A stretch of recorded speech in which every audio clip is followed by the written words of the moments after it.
ဒီနေ့ကတော့ကိုရီးယားနိုင်ငံမှာတောင်တက်မှာဖြစ်ပါတယ်မင်္ဂလာပါကျွန်တော်တို့စီတူဖြစ်ပါတယ်တောင်တက်မယ် come on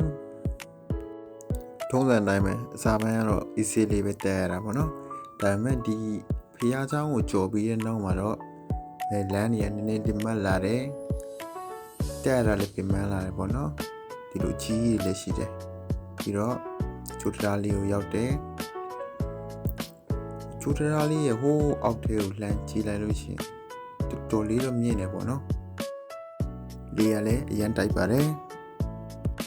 ဒီလိုနဲ့ဖြည်းဖြည်းချင်းအပေါ်တက်လာခဲ့တာပေါ့နော်နောက်လည်းတောင်ရီတော့ကြံသေးတယ်တောင်ဆင်းလိုက်တောင်တက်လိုက်နဲ့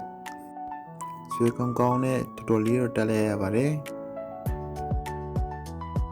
ဒီကြောက်ဆောင်ကြတဲ့လေကတော့တော်တော်လေးအေးပါတယ်ရေကုန်ဖွင့်ထားတဲ့အတိုင်းပါပဲ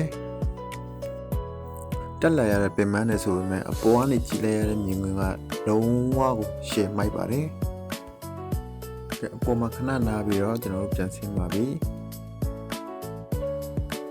အစင်းလမ်းမှာရေတကွန်လေးတစ်ခုလည်းတွေ့ခဲ့ပါသေးတယ်အခုပြန်ရောက်ပါပြီ